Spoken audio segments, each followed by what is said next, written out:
Now you probably know the Corolla is a compact car. This is the hatch version of the Corolla. The Corolla was introduced way back in 1966, and this is the 12th generation of the Corolla. And believe it or not, I had a blast with this thing for the week that I've reviewed it. So let's jump into it. Before we specifically talk about this car, let's talk about the Corolla and its trim levels. So you do have the Corolla sedan, you have a hybrid Corolla, and you have the hatchback Corolla. The hatchback comes in 3 different trim levels. You have the SE, the SE Nightshade, and this one is the XSE, which is the top of the line for the hatchback. All right, with that out of the way, let's talk about the exterior styling here. All right, and starting off with the exterior here, let's quickly talk about this being the 12th generation. It is the 12th generation of Corolla, but the 12th generation actually started in 2018. So there's been some minor facelifts here and there. They made a bigger splash in 2021, coming out with some new features and stuff for the Corolla. But quite frankly, here in 2022, this thing isn't too much different than what you would get in 2021, and the styling isn't radically different from that of 2018. That being said, I do think it's a pretty decent design. It's a nice looking hatchback. I had many kids tell me they liked the look of it, especially the spoiler on that back of the hatchback, which we'll get to in just a second. I quite like the color scheme here. This is the Wind Chill Pearl and Midnight Black metallic roof. So this is one of the optional extra paint schemes that are the dual tone. But again, I think it looks pretty good on this thing. Moving around to the front end here, you can see the LED headlights that we have here with LED fog lights, that nice Toyota grille, those squinted lights, all the gloss black there in the front surrounding the Toyota logo. And specific to the XSE, we do have the chrome surround on the top of the grille there. Again, it's a very Toyota look, but a more aggressive of the Toyota sedan look. Another cool thing about those headlights is they are the optional adaptive headlights. So as you turn the wheel, they will point in the direction you're turning to give you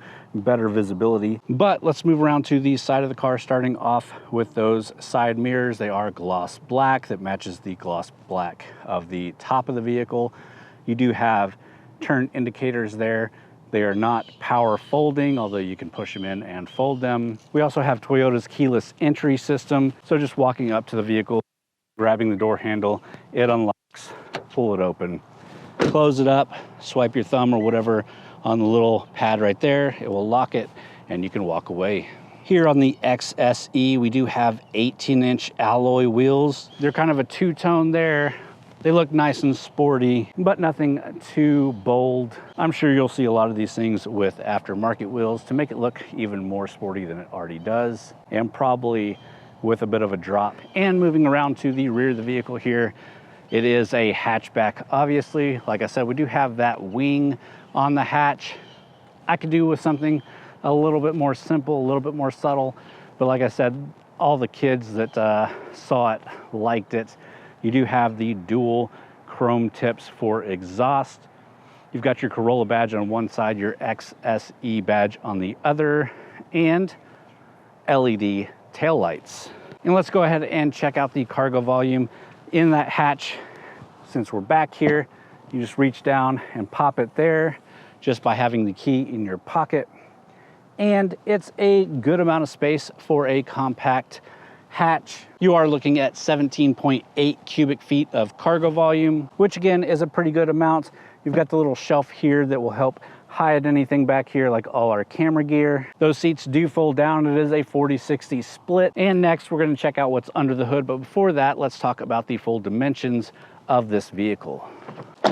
And your height is 57.1 inches, width 70.5 inches. Your full length is 172 inches. Your wheelbase is 103.9 inches.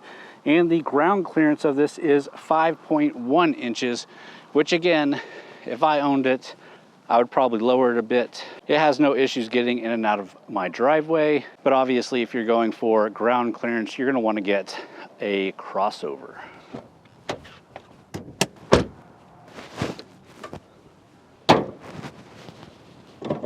And under the hood is a 2.0 liter 4-cylinder engine that pushes 168 horsepower, 151 foot-pounds of torque, and is matched up to that 6-speed manual transmission. It's also available with a dynamic shift CVT, and in this one we do have the TRD air filter.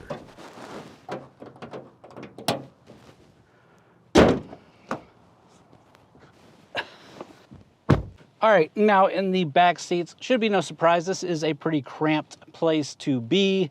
Of course, I am behind my driving position, so if you're scooted over into the passenger side, it can be a bit better, but this is definitely not meant to haul around big adults. Like myself, I am 6'1", so pretty big, but roof line is decent. My hair just barely grazes it. I can get my knees back here if needed. Kids sat back here. They did complain a bit about it being cramped, but I make them suck it up. But of course, nothing fancy back here, so I think it's time to move up into the front seats, take a look around the front and some of the tech this has, and then we'll take it for a drive.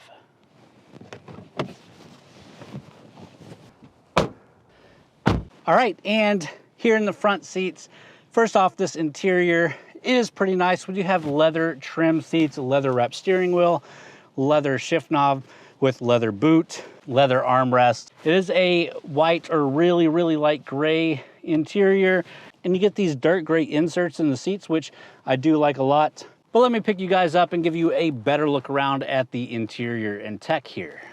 All right, let's get this started off by starting it up. Clutch pressed in, brake on, and hit the ignition button there. Get some nice little startup animations. We are in neutral with the electronic parking brake on, so we'll let off the clutch and the brake. And you can see better here some of the dash and the materials there. Coming around, you can see the 8-inch touchscreen display. It's a little bit easier to see in person, but not too much sometimes. We do have our MPGs listed there. Some physical buttons on the side of it, physical volume knob. You do have Apple CarPlay and Android Auto built in here, but not wireless. Moving down from that is all your AC and heat controls. Nicely placed, all physical buttons. Even further down here, we do have a little tray you can put your phone in. It doesn't wirelessly charge back here or anything, but it's a decent place to hold a few things. You also have your heated seat controls right here for both the passenger and driver. We have this button that says IMT. We'll talk about that in a little bit. Traction control off here, electronic parking brake and the electronic hold, and our gear shifter. And it's a pretty nice gear shifter. It is tall. You do get nice throws with it. And with the pattern, you lift up and over like that for your reverse, and you do get a reverse camera. And moving over a bit more, we do have our steering wheel here with your basic functions for cruise control and interfacing with your media and gauge. And speaking of those gauges, you do have a couple of analog gauges and a 7-inch multi-information display back there, so you can flip through and change what you're seeing. And this happens with buttons on the steering wheel. And I think you get the idea there. That's pretty comprehensive around this interior. Not a ton of bells and whistles, but that's probably a good thing. Keeps the price lower and makes it more fun, in my opinion. Let's go ahead and take it for a drive. Then we'll pull back over and talk about that price and some of the competition here, and we'll wrap up the video. But let's have some fun. Let's take this thing for a drive. All right, let's put it into gear, turn off the electronic parking, and get going here. So that manual transmission, so there's just something about the manual transmission in a small, light, nimble vehicle. It's just a driver's dream. And this, again, it's not fast, but it can feel quick. It does have special suspension in it that keeps it low, it keeps it flat, so going around corners is done really nicely. The gear shift, the throws are really nice. It's very easy to hit the right gear. It's not rubbery at all. There are longer throws, but I don't have a problem with that. You do get IMT, this button down here that we've looked at before. And this is the intelligent manual transmission. And you can think about that as maybe a sport mode. Coming through a sweeping corner here and into another. Again, it stays pretty flat. Especially if you're used to driving crossovers or something like that. Even the sporty crossovers, this sporty hatch feels much flatter and a lot nicer through corners. You don't need a ton of power to get it out of the corner either. If you're in the right gear, all you got to do is just hit the accelerator and go. It's just all around an enjoyable experience, something that you don't get as often today because we just don't get a lot of manual transmissions.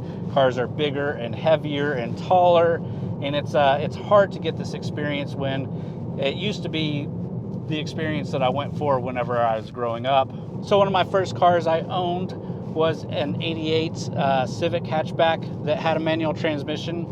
Then I owned an 88 Acura Integra with a manual transmission. Then I owned a 94 Mitsubishi Eclipse, big mistake, but had a manual transmission. Then a slew of some other cars, including a Saturn Ion that had a manual transmission.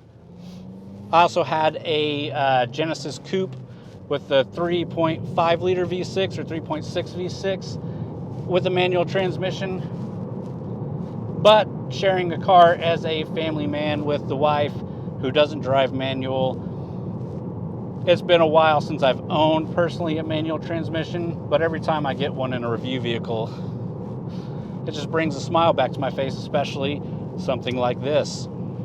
Fuel economy, you're looking at 30 miles per gallon city, 38 miles per gallon highway, and our average is a bit lower. We're averaging 23.5 right now, but that's with letting the car idle a little bit as we're taking videos and pictures and pushing it probably a little bit harder than most people driving it day to day. But let's get up on the highway and we'll talk about the Toyota Safety Sense 2.0 that this has.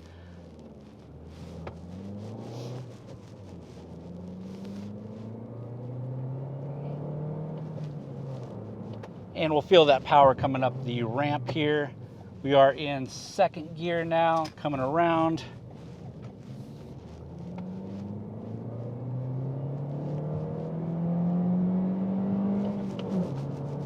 That's 60 from about 15.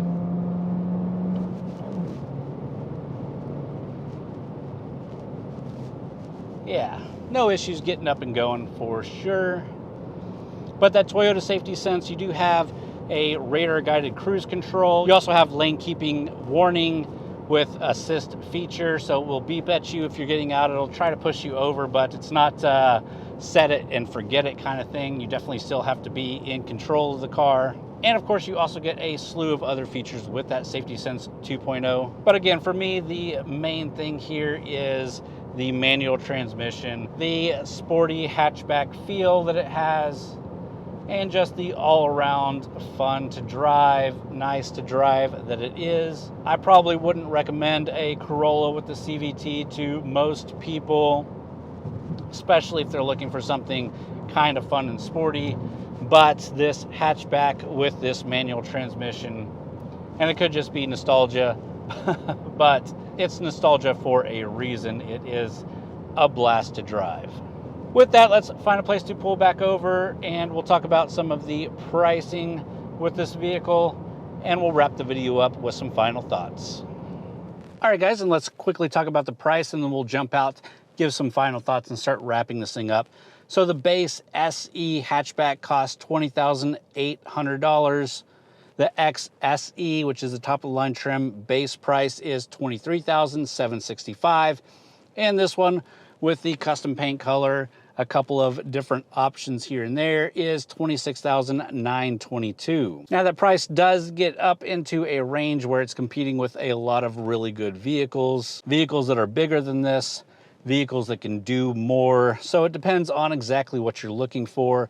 If you're looking for a sporty hatch that still gives you a manual transmission, I think this is a great place to start. I would love to even check out a base trim with a manual transmission and see how that goes. It would definitely be just as fun, and probably some of the bells and whistles and options that you get in this aren't needed if this is what you're looking for.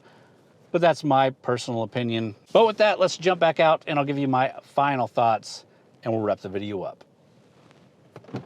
All right, guys, and with all of that, let me give you my final thoughts on this 2022 Toyota Corolla hatchback. So as far as the exterior styling goes, it's kind of cool. It's got that kind of boyish racing hatchback look to it. It's not my favorite style out there, but for what it is, it looks pretty good, especially with that two-tone paint. Interior is a bit cramped if you're hauling around people, but I suspect that people aren't buying this for a family car. The real bread and butter here, the thing that I like the most, is the driving, and that's all dependent on if you get that 6-speed manual transmission. Of course, here at TexasGarage, we advocate that people learn manual, and we like manual transmissions, but it's not even just about the manual transmission.